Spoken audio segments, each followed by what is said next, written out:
We're here to talk about the fall of an empire, but not some ancient kingdom. We're talking about a modern, technological one, China's smartphone empire.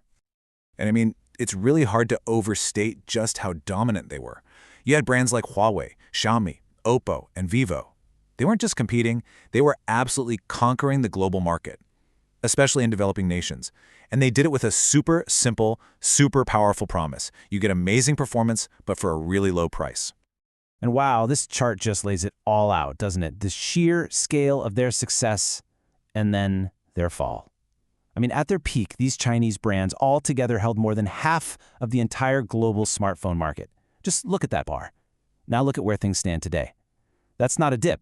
That is a collapse. So the big question, the one we're going to dig into, is how did an empire built so fast just crumble? Okay, so to really get a handle on the fall, we've got to go back and look at the rise. It was a real golden age, and it was built on a very specific and, for a while, a very effective formula.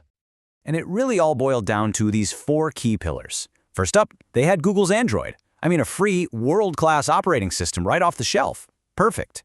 Second, they could just buy top-of-the-line chips in huge quantities from places like Qualcomm. Third, they tapped into China's unbelievable manufacturing power, giants like Foxconn.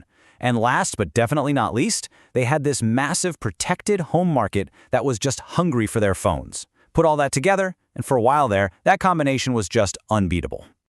But, and there's always a but, right? Tucked away inside that amazing success formula was a hidden flaw. A trap, really. One that made the whole thing super, super fragile. And it all came down to one thing, the low price trap. So to get what this low price trap is all about, you've got to understand the average Chinese consumer. They are famously not loyal to any one brand. They're super sensitive to price. What they want is the best possible hardware, the fastest chip, the biggest screen, for the absolute lowest price. And they're really not interested in paying for extras like software or services. This consumer behavior basically backed all the Chinese phone companies into a corner. And what you get are these two totally different worlds, right? On one side, you've got Apple's model, high profits, insane brand loyalty, and a super lucrative ecosystem of services. Then, on the other side, you have what our source material calls the hell of low margins. That's where the Chinese brands lived. They were just stuck in this endless price war, selling phones with paper-thin profits. It meant their whole business model relied on selling a ton of phones. And that kind of economic weakness, well, it left them dangerously exposed. And then, the shock came. The one that broke the whole system. This is where geopolitics just slammed right into the world of technology, and the entire foundation just started to crack. You see, the US-China tech war wasn't just some political squabble. No, it was a direct assault on those four pillars of success we talked about. All of a sudden, sanctions cut off their access to the best microchips, and this is huge for global sales. It cut them off from the entire Google ecosystem of apps and services. This was, make no mistake, an existential threat. And unfortunately, Beijing's response only managed to make things a whole lot worse. So misstep number one was trying to use political power to solve a really deep technological problem. Beijing just threw billions of dollars at state-backed companies, basically thinking it could order a world-class chip industry into existence. But that's not how it works. Cutting-edge tech like that takes decades of investment and real tough competition to innovate.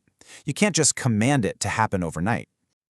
All right, misstep number two is kind of a paradox. You see, to control information at home, the Chinese government blocked Google services inside China. But in doing that, they created this weird two-tiered system. It meant that any phone they wanted to sell internationally had to have Google on it just to work properly. So they made themselves permanently dependent on a foreign company for any shot at global success. They literally couldn't build a real alternative. And then there's misstep number three. An increasingly aggressive foreign policy started to really scare off key partners.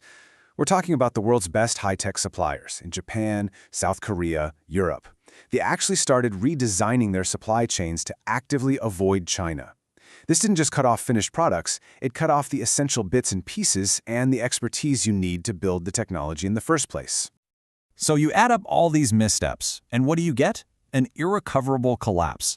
And we're not just talking about a drop in sales here.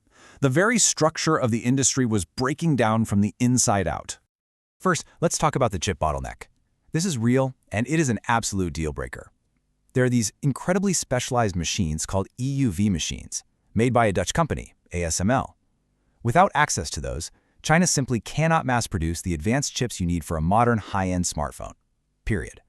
They've hit a technological ceiling, and they're stuck years behind the competition. Second problem, the operating system is a dead end.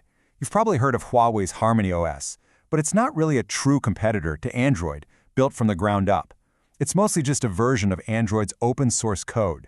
But the bigger problem, the real problem, is that it doesn't have a global army of developers building apps for it. And without the apps, an operating system is just, well, it's useless outside of China. And finally, that huge safety net they always had, that massive home market, is starting to vanish. The economy is slowing down, youth unemployment is at record highs, and the population is actually shrinking. All of that means fewer and fewer people are going out and buying new phones. So the one great strength that the whole Chinese model was built on, it's just evaporating. So, you might be thinking, okay, it's just one industry. Why does this matter so much? Well, because the story of the smartphone isn't just about phones. It's a microcosm. It's a massive warning sign for China's entire state-led economic model. Yeah, this is about so much more than just phones. The source material really argues that it proves a huge lesson. When the state gets too involved with a really heavy hand, it ends up suffocating the very innovation it's trying to force into existence. It kind of pokes a hole in that whole tech superpower narrative, showing how fragile it really is. And maybe most importantly, when factories in a huge industry like this close and jobs disappear, it fuels social unrest. And that's happening at a time when the government really can't afford it. And all of this leaves us with a pretty provocative final thought.